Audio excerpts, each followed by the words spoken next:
This is Illuminate, the podcast about men with good hearts, open minds, and a desire to make the world better.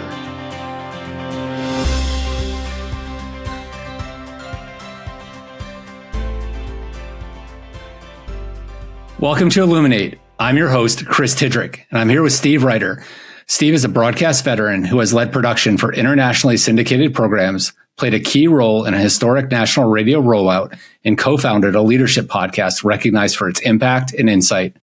After losing his wife during forced hospital isolation in 2020, he launched a nonprofit movement advocating for visitor rights for every patient. Welcome to the show, Steve. Thanks, Chris. Chris or Christopher? Let's go with Chris. Let's go with right. Chris. That's the most. All I think Christopher might be like my mother's name for me, but I think everybody and my wife might call me Christopher every so often, but it's Chris to everybody else. Yeah. I'm the same way. The only people that call me Steven are my parents and the aunts and uncles, grandparents when they were around, that kind of stuff. The only people that call me Steven. Yeah, absolutely. So, Steve, let's jump right into the interview. I always start with kind of a big foundational question, and that's, what's your why? Where do you find purpose, and what drives you? I read a book by Brendan Burchard. It's right up here on my bookshelf called High Performance Habits, and in it he distilled his life into 3 words. I don't remember what those 3 words are. Because I read the book. I thought it was good, but it didn't really resonate with me. But that was one takeaway that I did take. And my why is I've distilled it down to 3 words: create, connect, and grow. When it comes to creating content with clients, for myself, those kinds of things. My late wife really encouraged me to get back into art. That's something I'm looking into doing as our youngest son is getting ready to graduate high school in May. And he's looking at either going into Fire Academy or joining the Air National Guard. And so as a reserve. And so he's going to be gone pretty soon and I'm going to be an empty nester. And so I'm looking to kind of figure out what other ways can I create. Connect is all about connecting with friends, connecting with clients, connecting prospective clients with things that they're looking for, those kinds of things. I've got a friend of mine, Kei Hiramine. He's writing a book called The Net Weaver, not Networker, Net Weaver. It's weaving networks together. And Kei's an incredible human being and a mentor and a friend and one of my absolute favorite people in the world. And so I've kind of watched him as well as my buddy John Ramstead, who I co-founded Eternal Leadership with, 13 years ago. I've been gone for a while, but he's another really super connected guy. Yeah. And then grow. It's all about just something I learned from my late wife. Work on yourself. Become a better human being. Work on your garbage, your stuff, and, just become a better human being. So that's it. Create, connect, grow. Those are my why. That's my why. Fantastic. I love that idea of distilling down to 3 words that you can just like go back to all the time. Like I have a personal code that's like 10 full words. It's like 5 short phrases, but it's, it's one of those things that it allows you to, when you need a North Star, you can go, okay, that's my North Star. Yeah, absolutely. So, I'm a big fan of thinking about us being a collection of all of our experiences. Like that's who we are as human beings. And so can you talk a little bit about kind of those significant moments in your life that made you the person you are today? Yeah, I can think of a few.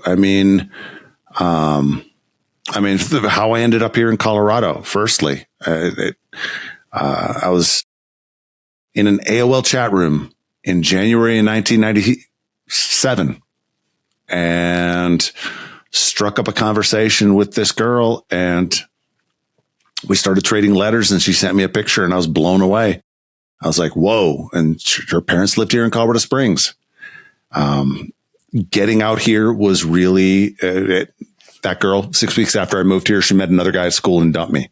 So It all worked. I was imagining this like whole romantic, lovely story, and yeah, that's no. She was just that catalyst that needed to get my ass out here. And where were you before that? I was in Wisconsin. So I was born and raised in South Central Wisconsin, about 30 miles north of Madison. I was living in Madison at the time, going to school, finishing up college. And for a graduation present, her dad worked for Western Pacific Airlines, a now defunct airlines that was headquartered here in Colorado Springs. And he gave me a buddy pass to come out and meet the family. And I fell in love with the town. And like I said, 6 weeks after I moved here, she was back at school, met another guy and dumped me. But it was one of the best things that ever could have happened because I was around these incredible men and women that really poured into me and really mentored me. And everything, it's something that, I really felt like God used in my life to strip away everything and rebuild me into something, that would be able to handle meeting Elizabeth Valerie Alexander in the year 2000. And, it was incredible that getting out here to Colorado was a big one. Another one was meeting Elizabeth and then dealing with all of her sickness and all of her health issues over the years. And, she was an incredible human being that, I would not be who I am today if not for her. I think she was as impactful or even probably more impactful in the trajectory of my life than my parents, who I absolutely were. My dad, incredible human being. I miss him like crazy. My mom is an awesome human being. They were great parents, but Elizabeth really, she was the most emotionally intelligent human being I've ever met in my life. And, she really challenged me in 2012. What did that look like to you? Like, what does that emotional intelligence look like to you? So, I'll give you an example. So in 2012, I got fired. Basically, it came down to I left a Radio Hall of Fame gig with the founder to go help start what became the largest rollout in radio history. And I was doing 2 daily radio broadcasts with half the staff I had at the previous gig to do 1. And so it was really, really stressful. And eventually that stress leaked into the relationships. There were 3 of us that left and we were tight. I recruited them. I was the second employee that was hired to help build this radio startup. And, I recruited these 2, handpicked them because I loved working with them and those relationships frayed.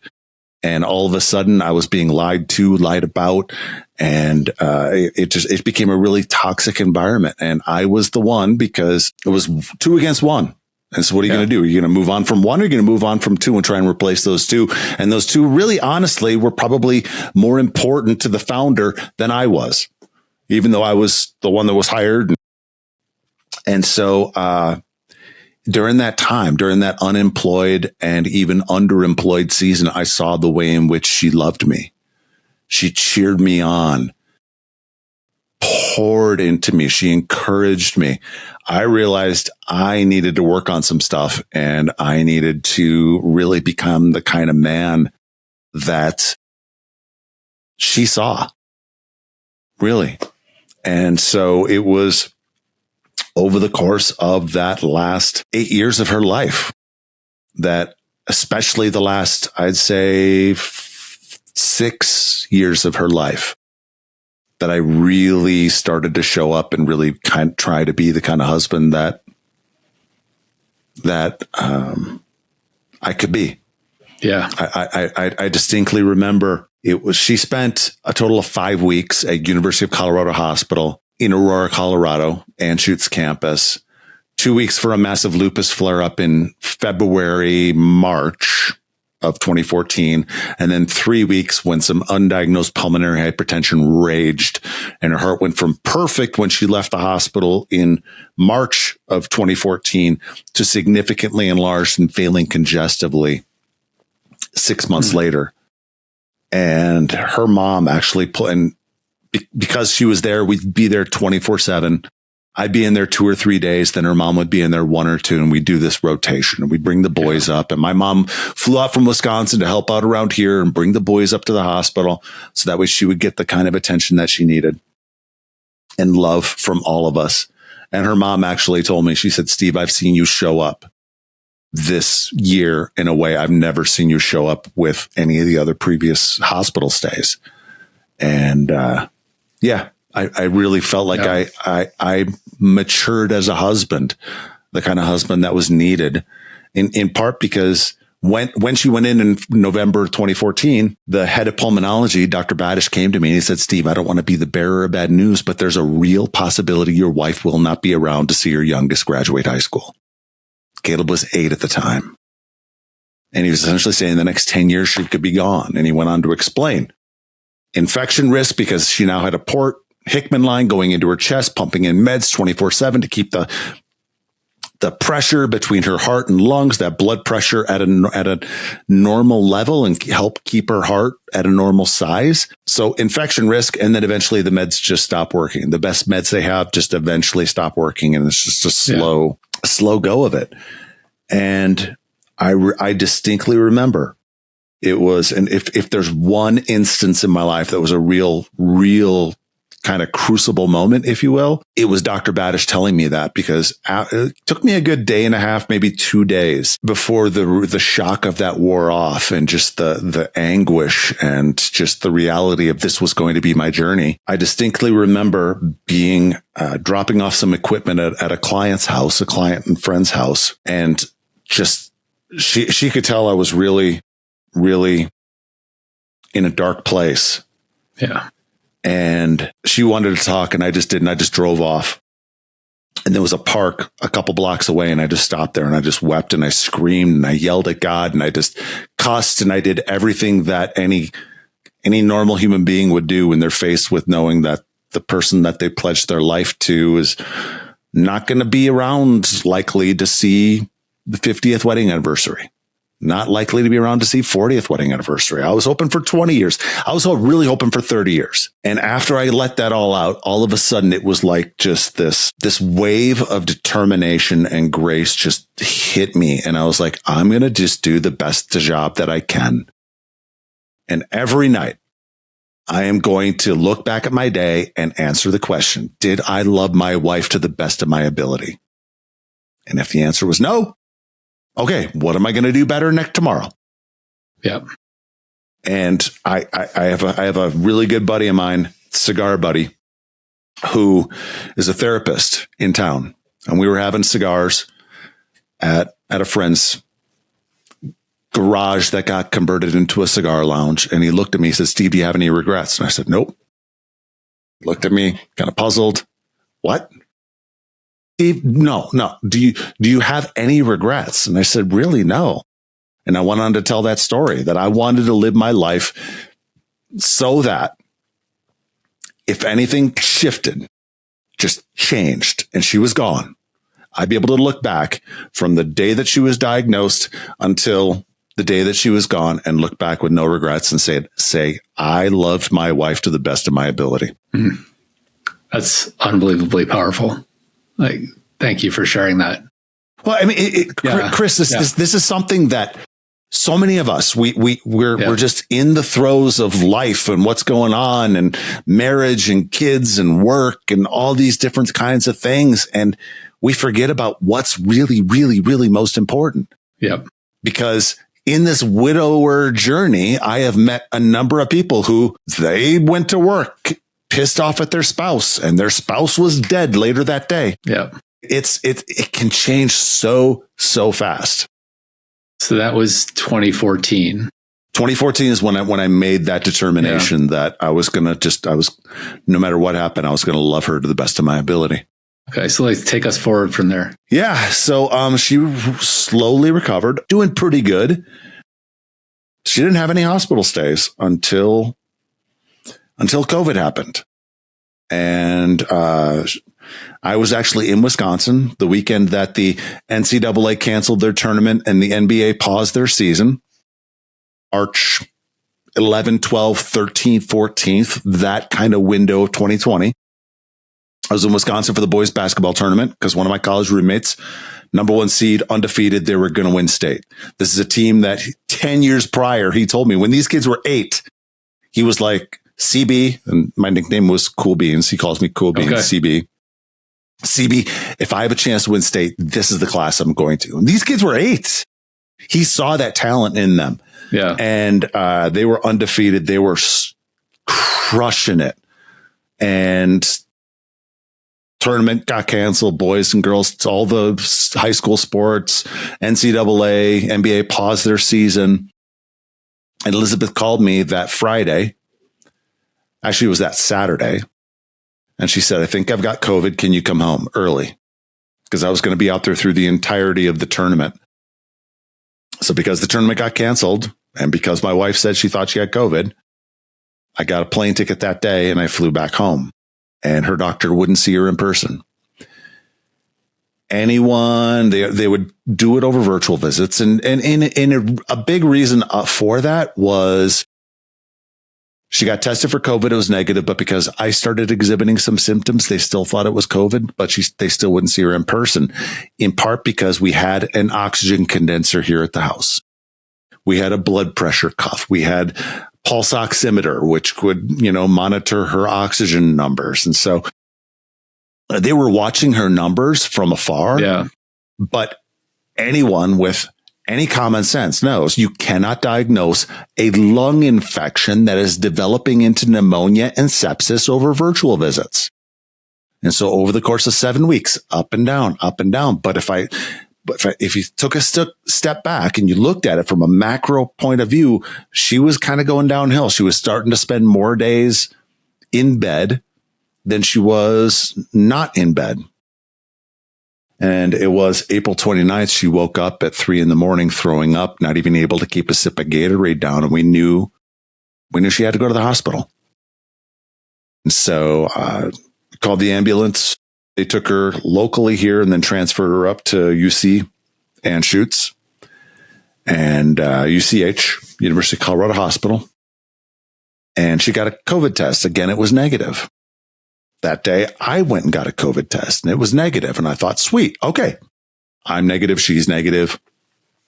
We've done this before. They'll let me in. Her doctors will lobby for me to come in and be able to be an exception because there were no visitors allowed. Nope.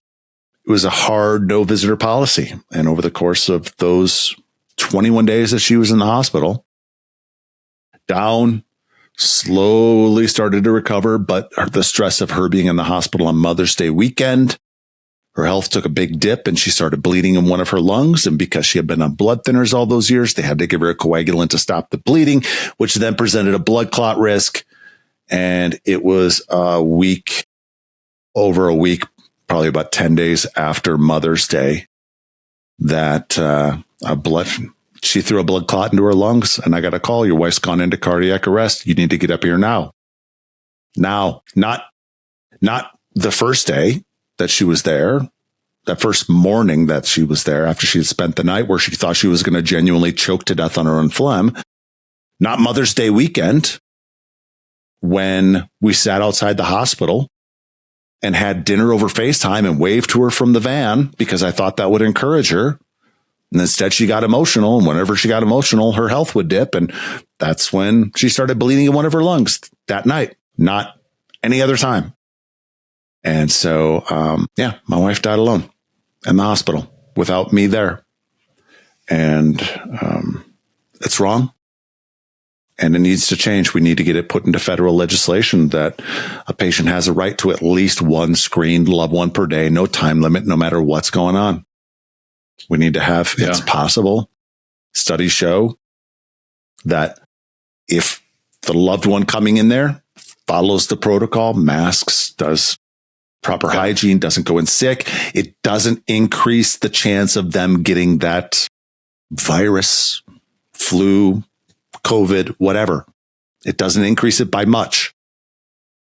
The healthcare workers are more of a risk to that patient than the loved ones.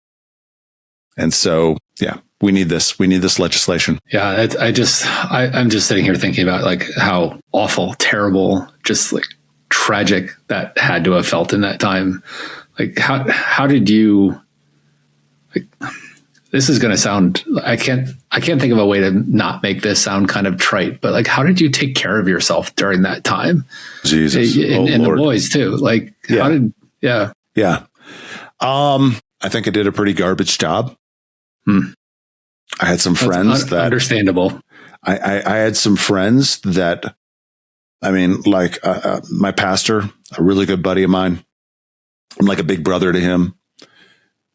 Young millennial guy, young kids. He was actually at the house and he was there when I broke the news to my boys. And he told me, he said, I've never seen anyone handle it the way in which you handled it, with such grace and love. I'm fortunate in that my mom was already out here. My mom had come out here that Mother's Day weekend to help out because I was starting to get some media attention, and I was really starting to try a media push to raise awareness that people were being forced to recover in the hospital alone and people were dying alone and how it wasn't right. And so my mom was already out here. And I did a lot of things right. I got the boys and I into grief counseling right away. And both the boys admit that grief counseling was big. It was beneficial. And I'm fortunate in that I had a widower mentor buddy of mine who had gone through it 10 years prior. And he married a widow, and they facilitate grief groups in Southern Oregon. And he told me, he said, Steve, I see a vast difference between the kids that get grief counseling and the kids that don't. The kids that don't, alcohol, drugs, promiscuous, grades, anger, you name it, they're going through it. And it's not that the kids that do get grief counseling don't have any issues, but he said, bro, it's a night and day difference. And so yeah. I got us in right away, as well as getting her mom into grief counseling and her best friend, because I wanted the two most important women in her life, I wanted to take care of them as well. And so, yeah, but I mean, I look back and there are things that I really regret. I regret snapping at them in a way that was uncalled for. I was hurting. They were hurting as well. They were hurting every bit as much as me. But yeah, it's one of those things you have to just like offer yourself as much grace as there is on earth during those times, right? Yeah. I once heard Andrew Huberman on his podcast say that he did this deep dive into grief. I don't know if you're familiar with Huberman Lab podcast, but he does these deep dives, does interviews, but then he also does deep dives into studies on different things, from better sleep to hot and cold therapy to anxiety to depression to whatever. And he did a deep dive into grief and the studies around it and how to work through things. And, basically there's something called it's called complicated grief, prolonged grief disorder. And one's base cortisol level, if it's elevated, increases the chances of complicated grief. Now, I have not been diagnosed with complicated grief. I don't know if I did, but I know I was in a very high cortisol place because I was very stressed because she was in the hospital. And I saw the power of us being in there 24/7, because in 2014, when she went in November with that significantly enlarged heart that was failing congestively, her doctor came to me and he said, Steve, this is an end of life kind of situation. Fast forward 3 months between when she went in and her having a checkup, and her doctor, Dr. Todd Bull, said, I have never seen this kind of a recovery from where you came in to where you are 3 months later. I have never seen anything like it. And I credit it all of it, to us being in there holding her hand, casting a vision for our future, praying over her, speaking words of life, rubbing her feet, getting her what she needed. Yeah. Just casting that vision for our future and that kind of encouragement. And I will go to my grave believing she would have come home from the sepsis had I been allowed in. I believe she wouldn't have had that dip on Mother's Day weekend had she been put into a full freaking suit and wheeled outside so that way her boys could hug on her and love her. I don't think she would have dipped that weekend, which then, okay, she wouldn't have had the blood clot. She would have made it home. You have 2 boys? Yes. And you said one is just about to graduate high school. The other is out of high school at this point. Yep. They're 13. They were 13 and 15 when she passed. Okay. And then they are now turning 20 and 22 this year.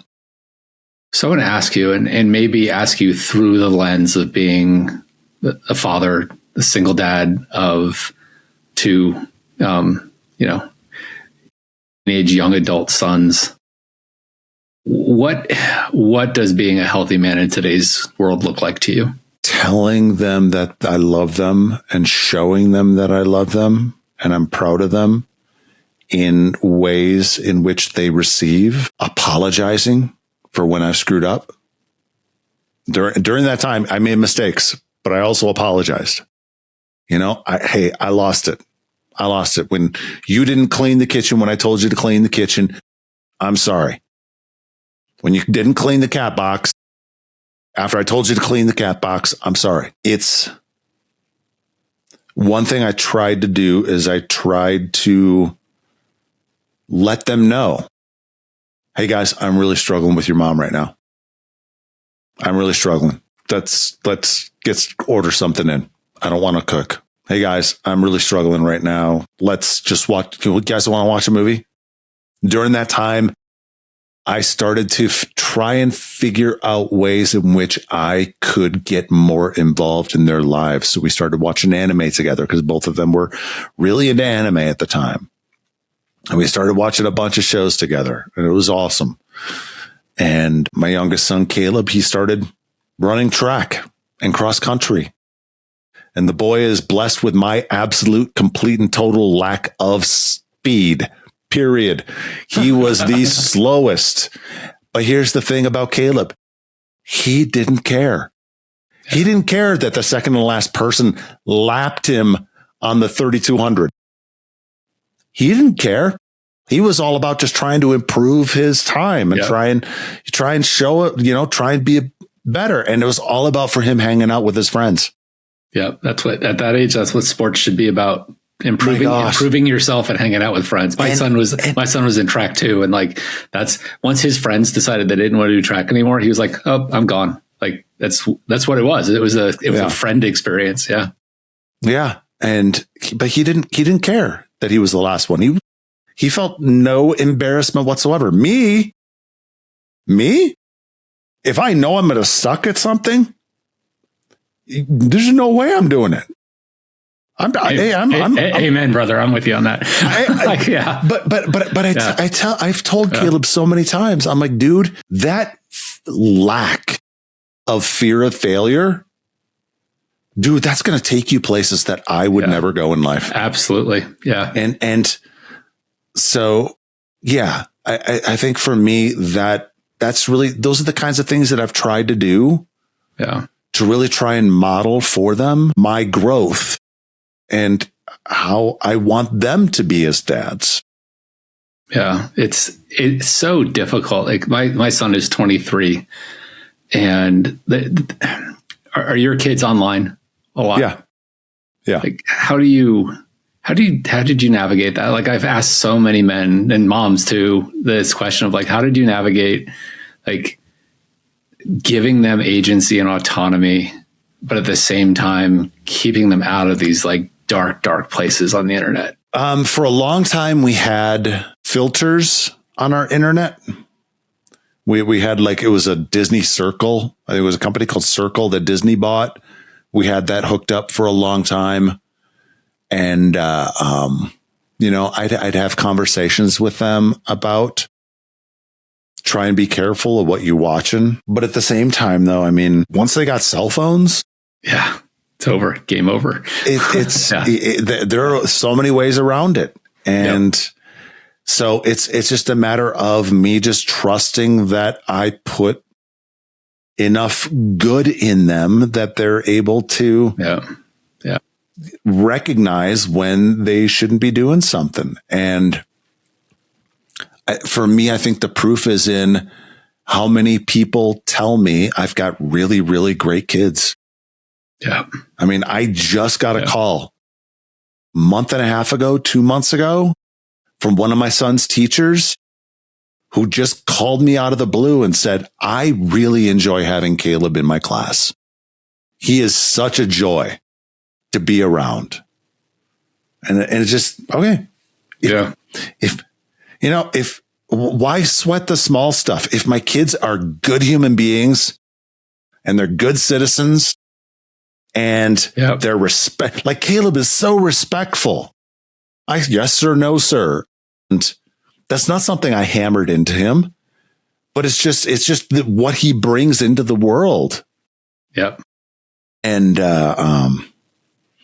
that for me is what's important. Like I've been dating someone for almost 2 years now, and she's kind of bristled a little at how Caleb and I are informal with each other, and like the way he jokes with me. She comes from this her parents were Haitian immigrants in the late 60s. And so it's very, matriarchal and patriarchal centered, and you kids are to be seen and not heard and all this stuff. And she's like, she has trouble with the way in which we joke with each other, and he jokes with me. It's just too familiar. And I'm like, look at how he is when he's over with, we go out to dinner and he's yes, sir, no, sir, with the waiter or the waitress, and or yes, ma'am, no, ma'am. Those just, that's what matters to me. Yeah. Yeah. So, you've mentioned growth multiple times. It's one of your 3 words in kind of in your purpose statement. In my experience, growth almost always involves us letting things go, right? It's, you can't really grow unless you let something go. And some of the times that it requires us to deconstruct some things that we held very dearly in the past. So is there anything in your life that was really foundational at one point that you've had to let go and move on from? When I was fired, so much of my identity was wrapped up in being Doc's guy. I mean, you have this very influential Radio Hall of Fame evangelical leader that I was his guy. And when that was taken away from me, it was taken away it ended at a time that was very fortuitous, in that 4 years prior, I was sent to Southern Sudan to record audio and video at what was then the only known orphanage for Darfur orphans. And I remember watching these women that escaped their Arab slave masters in the north and escaped with their kids. Many of those kids were products of those rapes, try and make their way south to the quote unquote Christian South. Yet I saw forgiveness from them in a way that I never saw here in the States, evangelical church. I never saw that. And for me, it really kind of drove me to a much more deep and pure faith, in that my faith right now is what Jesus said were the 2 greatest commandments. Love the Lord your God with all your heart, soul, mind, and strength, and love your neighbor as yourself. And in that second one is the command to love yourself. Really, it's an expectation to love yourself. Yeah. Yeah. So if I'm loving God, loving myself, loving others, okay, that's my faith right there. And some people call it deconstruction. I just call it a refinement. Going right back to the very basics, because I reread the Gospels over and over and over and over and over when I got back. And I was like, whoa, I was seeing some things like, all right, when Jesus says to pray for your enemies, bless those that curse you, pray for those who mistreat you, do good to those who hurt you. I don't see very many evangelicals doing that to the left. The people that are calling out. I don't see them washing feet and all that kind of stuff. So, Yep. for me, that trip to Sudan was really kind of the beginning. And even that last year that I worked in that evangelical bubble, I was really starting to become disillusioned with so much of the garbage. And, it's all about love like Jesus did. Yep. That's love in a way that your enemies, what really the non-religious enemies, they want to be around you. And that's what I've tried to do with my life ever since, is try and surround myself with people that I can just love on. Yep.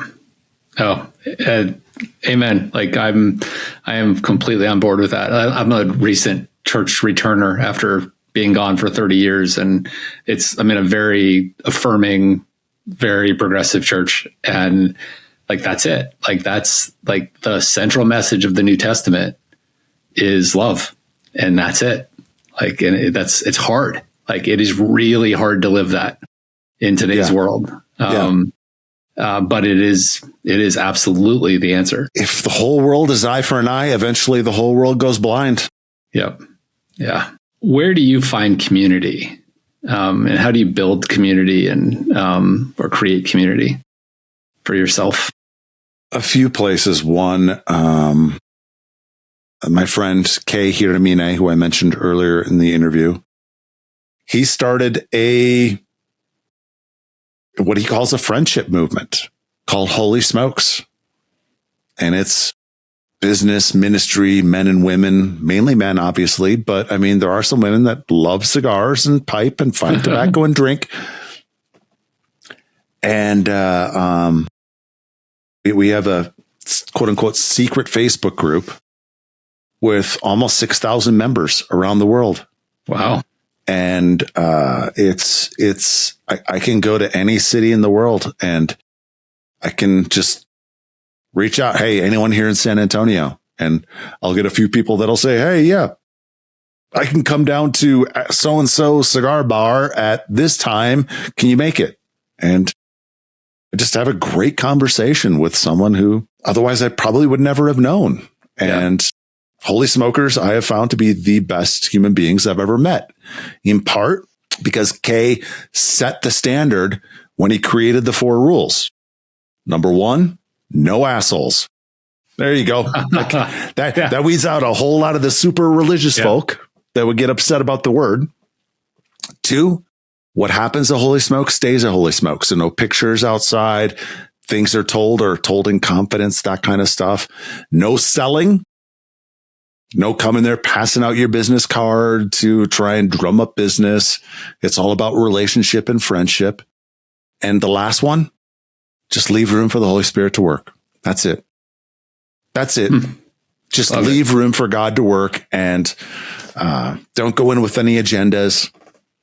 And it's a beautiful, beautiful community, and one that I'm looking forward to traveling more and getting to meet more Holy Smokers around the nation as Caleb is done with high school in May. So that's one. And then that's really cool.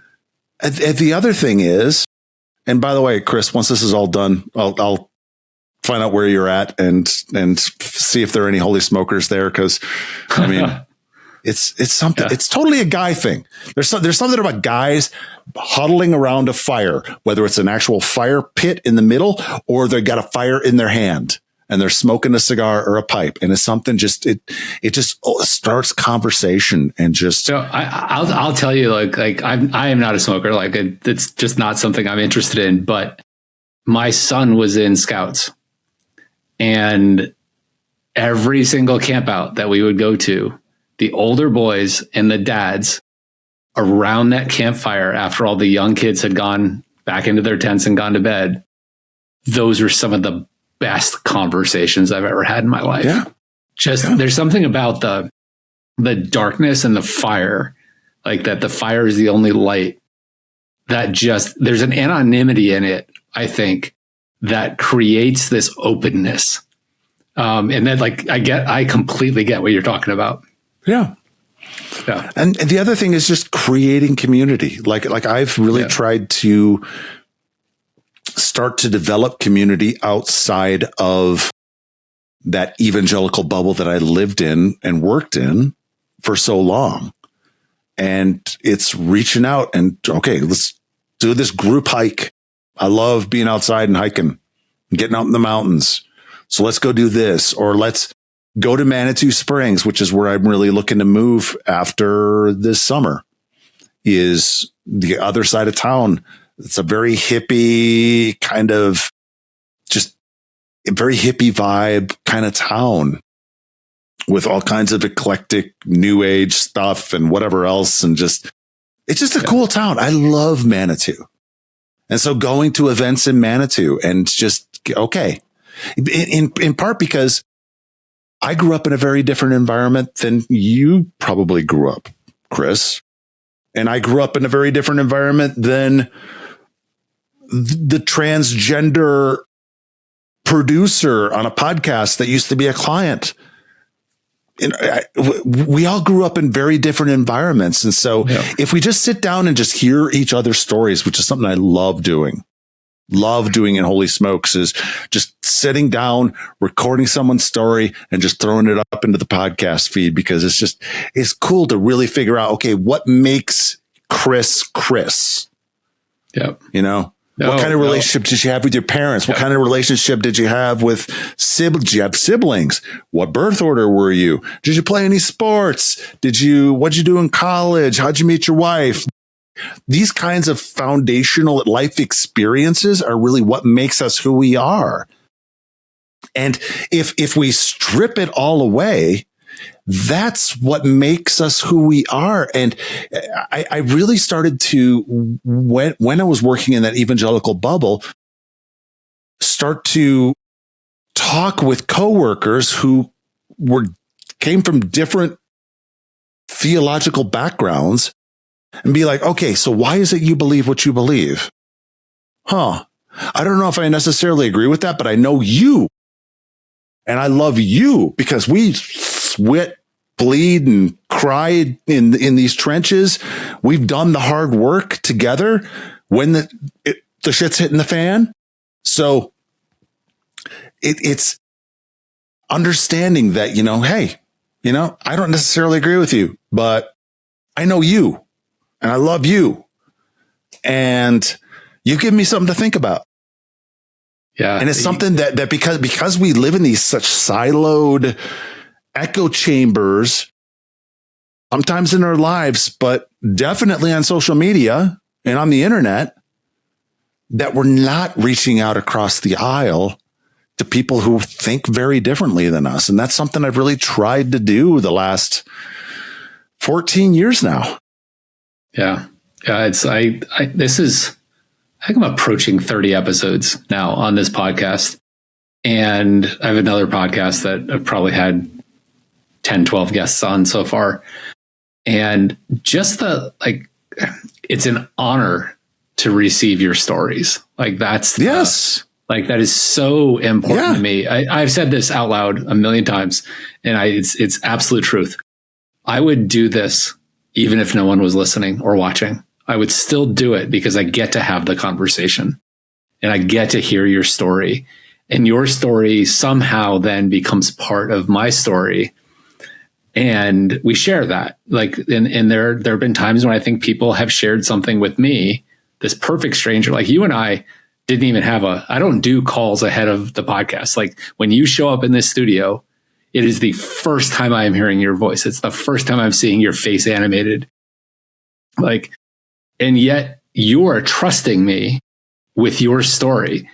And that is special. I mean, that is unbelievably special. So it's now time to move into our, what I used to call the lightning round. I now call it the slow rolling thunder round because it never goes as fast as lightning, because the questions are kind of deep, but it is intended to be a little bit shorter answers. There are 12 questions. And the first one, which I might know the answer to already because of your opening statement, but what are your top 3 values? Create, connect, grow. is kind of catchy and it is kind of really a why. But I think loving well, I think has really kind of become the filter with which I try and do the create, connect, grow. Yes. I mean, and for me, loving well is being able to tell a prospective client who I could make thousands of dollars off of, yeah, I really don't think a podcast is for you. Or, yeah, I think your audiobook, you'd be best served with someone else. And here's who I'm going to send you to. Yeah. Yeah. What's your favorite emotion? Excitement. I have a dear friend of mine, Dr. Jeffrey Gladden. He is on the bleeding edge of longevity science. He was a client for a while.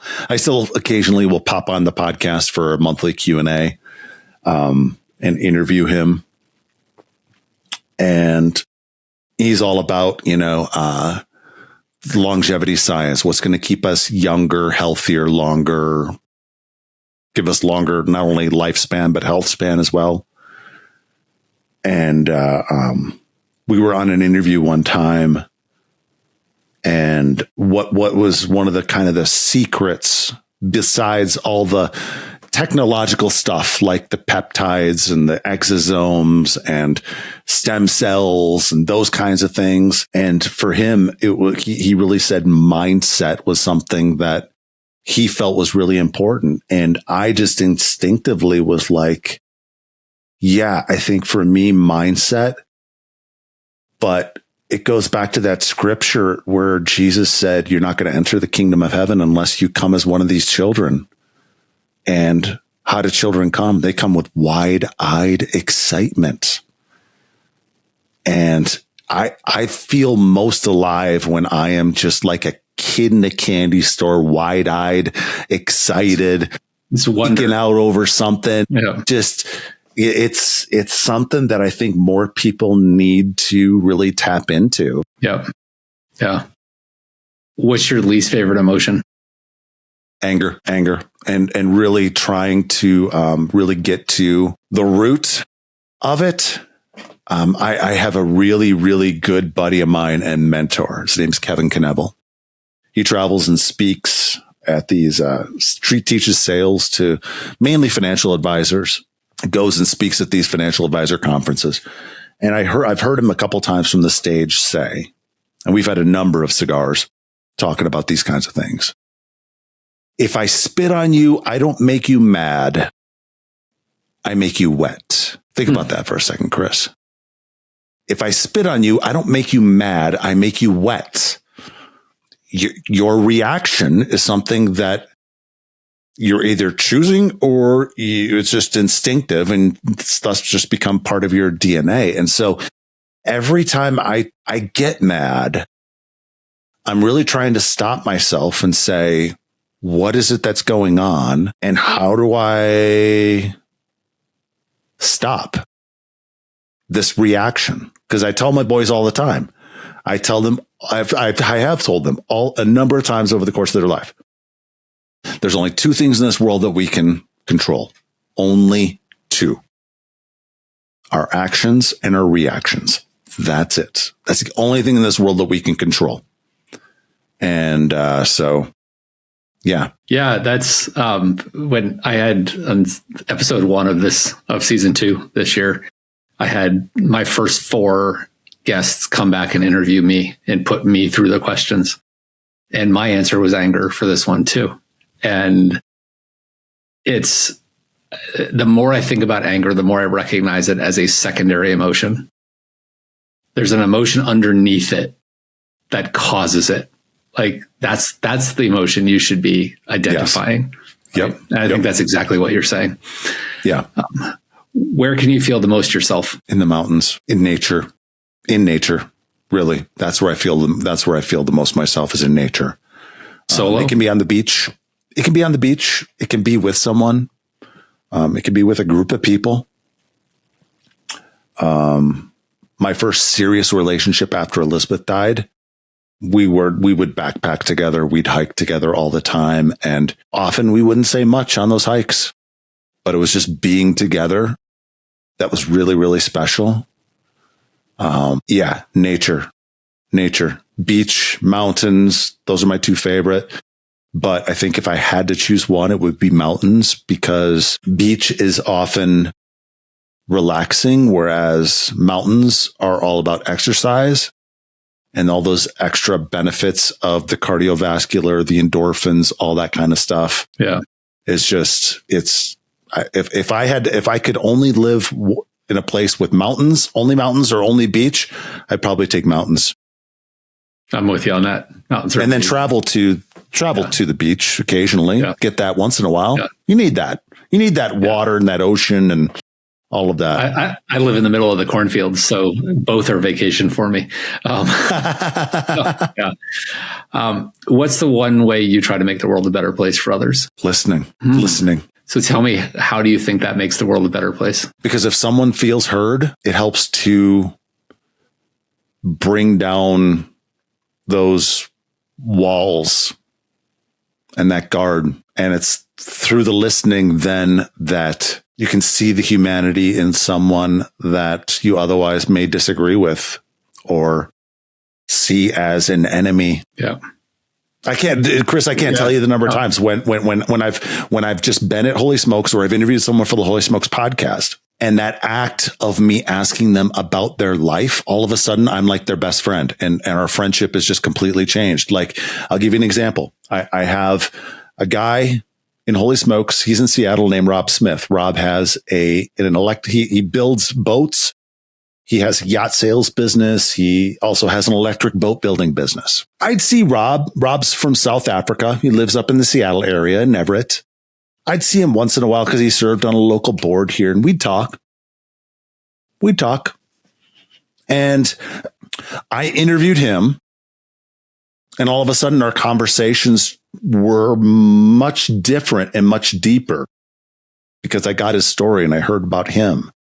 And then when Elizabeth died, we did a Friday night memorial service, a Saturday party, and then a Sunday Holy Smoke. And Rob was there at that Holy Smoke. And I was like, Rob, you in town for a board meeting? He's like, no, I used some miles because I wanted to come out here and be here for you. And by the way, he pulled me aside and he was like, I want to fly you and the boys out to Seattle, and I want to treat you guys for an extended weekend and take you out on Puget Sound. I've got my business partner in the yacht sales business. He has a 50-foot boat that we want to take you out, and I want to feed you and just take you and the boys. And, that wouldn't have happened if I hadn't just sat there and listened to him. Yep. Yeah. What do you want other men to see in you? Humility in that I don't have all the answers. I try not to be so proud as to not be able to self-examine, to look at my life and try and be a better human being. It's a great example. What makes you most proud of yourself? I'm the most humble guy in the world. Just kidding. I was going to say I was going you almost had me for a half a second there. Like, nice. I'm proud of the way in which I finished the last 5.5 years in my marriage. And I'm proud in that I try to be one who will apologize to my boys when I screw up. Yeah, I still got work to do. We all do. Every one of us, no matter how quote unquote enlightened someone may become, they still have something to work on. And I want to be someone. Project's ongoing. I want to be I want to be someone that just understands that, even when I'm 120, I want to be able to look at my great-great-grandkids or even great-great-great-grandkids and be able to say, I'm trying to be better. So that leads perfectly into question number 8. What's your greatest opportunity for growth or improvement? I think for me right now, the opportunity is, what does this next season look like as I become an empty nester? What do I want to do with this time? I'm taking my son Matthew in August, late August, to Germany for a week, and we're going to go hike the Reiter Alm. It's a series of in the Bavarian Alps. Sounds gorgeous. And hard down there. and we're going to go to some, we're going to do some touristy stuff, but we're also going to hit up these small towns that our ancestors came over from Germany and Switzerland, just to get off the beaten path and see these towns that don't get a whole lot of tourists, but get some real authentic German flavor. And I'm really, really looking forward to that being one of those things. And then spending a little time where I go to Spain and hang out with my project manager, stop in Paris and see one of my clients. And, what do I want to do these coming years in terms of travel, in terms of, taking my boys places and, renting an Airbnb in the south of France for a month, or South Africa. I've got a friend who I grew up with. She's in Cape Town, and she sent me a few Airbnbs that I'm thinking, hey, I might want to go spend a month in South Africa because it's cheaper than my mortgage.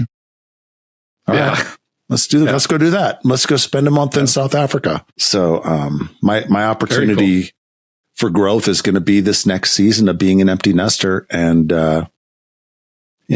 really kind of seeing what's this next season for me. It sounds like you have a great sense of exploration there. I know there are a lot of people that, I'm in my 50s now. I'm officially an empty nester. A lot of my contemporaries are becoming empty nesters, and like they don't know what to do with themselves because they've so identified with being parents and maybe parents and job combination or whatever it is. They like, I don't know what to do. Like, we're just looking at each other right now. It sounds like you're having a much healthier way of like exploring. Okay, I don't know exactly what this looks like, but I'm going to go out there and figure it out. Yeah. So where do you feel the most vulnerable? With my boys. How so? My boys, my relationship with my boys.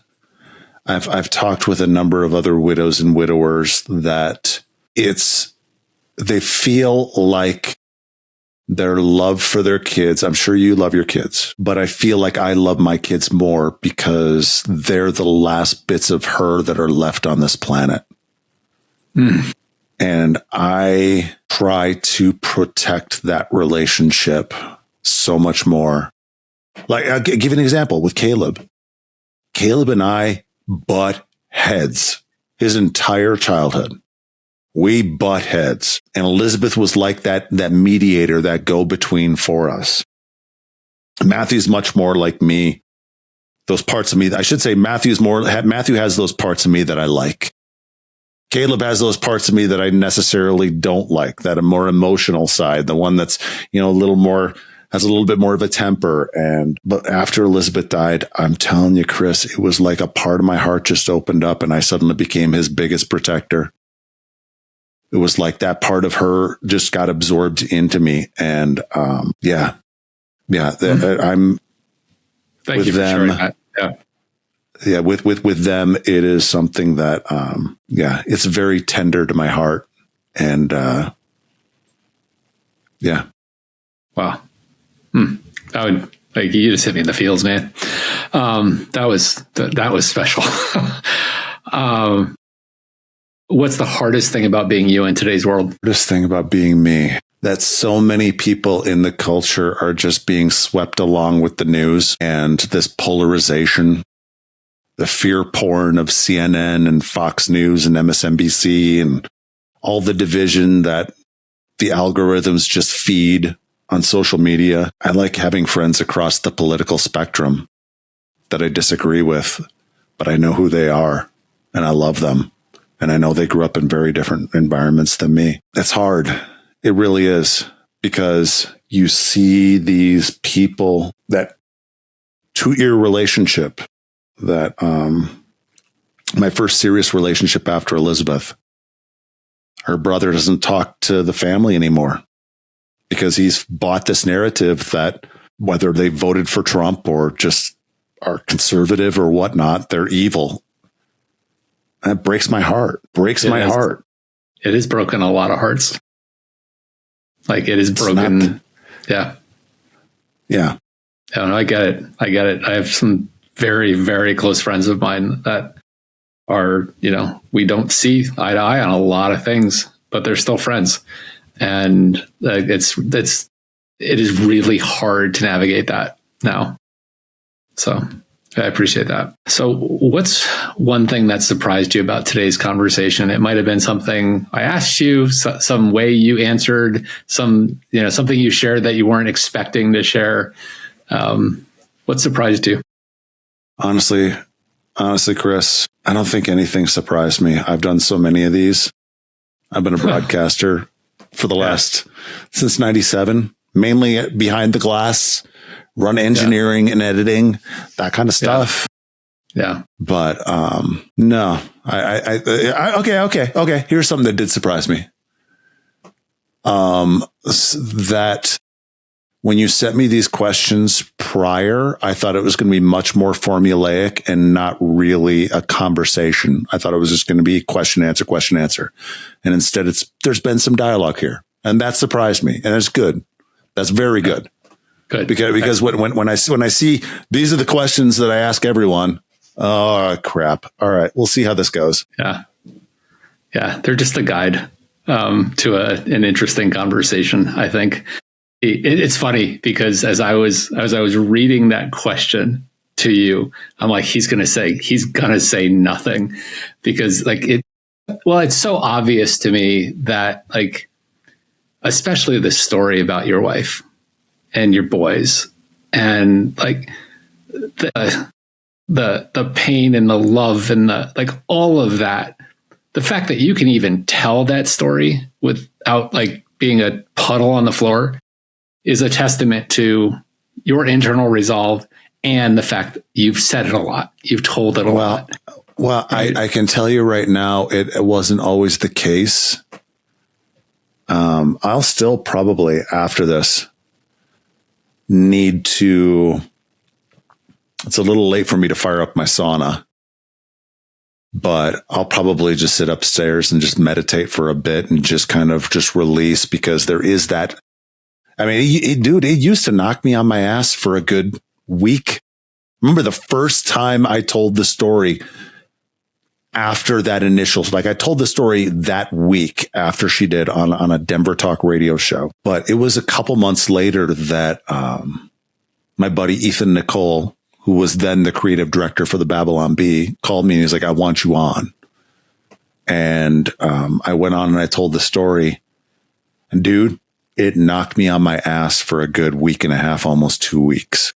Brain fog again and just everything. And so I just know when I tap these emotions, I know afterwards I'm just going to go upstairs, just put on some binaural beats and a meditation playlist and just, kind of cry if I need to cry, whatever, just feel it and let it go. So that way it doesn't knock me into brain fog and just knocking me sideways like it used to.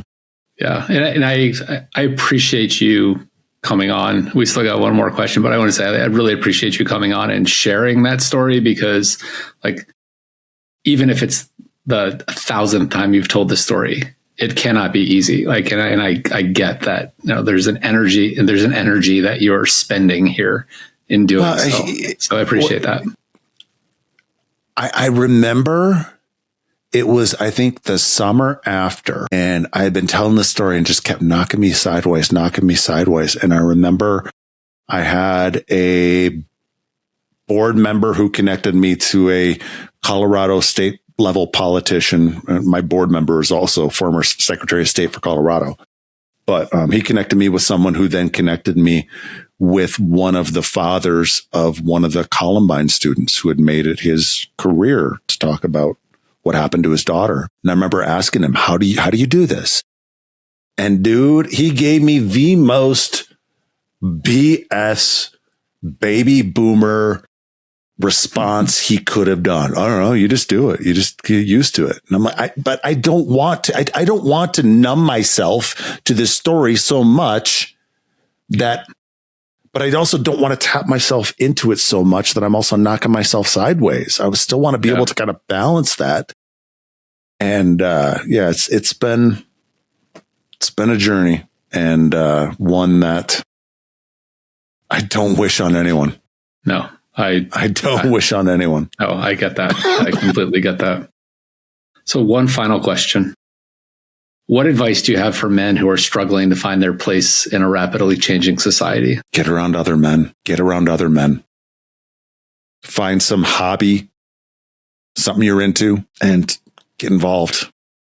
Whether it's picking up cigars, going to a holy smoke, or going out for a hike, or going out shooting, shoot targets, skeet shooting. That's fun as hell. Hunting, fishing, even things that are not traditionally masculine, like, pottery or art or, hiking, whatever. I mean, just find something that you can get around some other dudes, because dudes need dudes. Yep. We need each other. Yeah. And the more vulnerable and real you can be with those guys, it's just going to heal you, and it's just going to help. I can't tell you, Chris, the number of times we've heard from wives that have been, their husbands have gotten plugged into holy smokes, and they thank us. They don't like the fact that he comes home smelling like cigars, but they love the way in which their husbands are now more present with the kids and with them, and those kinds of things. Yeah. And that's something really that with our society, it's so easy to get siloed and be this lone ranger going to work and trying to do everything for your family, and just you're not getting what's needed, what men have needed since the dawn of time, which is other men. Yeah. Thank you. I've been trying to remember which post of yours on Threads alerted. I can tell you right now. I can tell you right now. It was one that I talked about how I have noticed the way in which men show affection for each other has changed over the course of my life. When it was just high fives when we were kids. Yeah. Then it became fist bumps. Then it became bro hugs. Then it became real hugs, real 2-arm hugs. Yep. And now in the last, probably I'd say 10 years, more I love yous. Yep. Like my best friend since the 7th grade, we close all of our phone calls, and every time we see each other, love you, bro. Love you. Yep. And love my brothers, and tell my brothers I love them. And, that was it. That was it. That was it. Because I remember specifically, there is a single post that I'm like, I need to have this guy on the pod. And I don't normally, I am not I'm all in on a single post kind of guy. I always go and check the full profile to see before I connect with somebody or whatever. And it was just something about that. And it was that one. It was something about that. I go, he's thinking differently about what it means to be a man today. And I want to talk to him about this. Yeah. It's cool. It's something that, my dad, I didn't hug him until I was in college. And he dropped me off my junior year, I think. It was my junior year. They helped move some stuff up, and I hugged him for the first time. And it wasn't until his last couple of years of life that he actually said, "I love you" back to me. And it's just good. And it's something that I've tried to, and I've seen it with my boys too, where they'll tell their friends they love them. Love you, dude. And it's good because we kind of take the torch from our parents' generation. And I want my son's generation to take the torch way further ahead than where I was given it. And so it's one of those things where, it's good. It's good. And when I read guys like John Wineland and these other male thinkers who are talking more about embodiment and emotional intelligence in men and those kinds of things, it's good. We're really in a good spot, I think. Yes, there's a lot of crap going on in the world, but like Mr. Rogers, look for the helpers. And there are lots of helpers out there that are trying to help heal men and trying to get us to think about, to be a better husband and a better father and a better citizen and a better human being. And my mission here is to find them and tell their stories. Like, that's it. Right. That's what I'm doing. So thank you, Steve, for being on the show today. This has been an amazing conversation. Really appreciate you taking the time. Sounds good. Thanks, dude. Yeah. Thank you.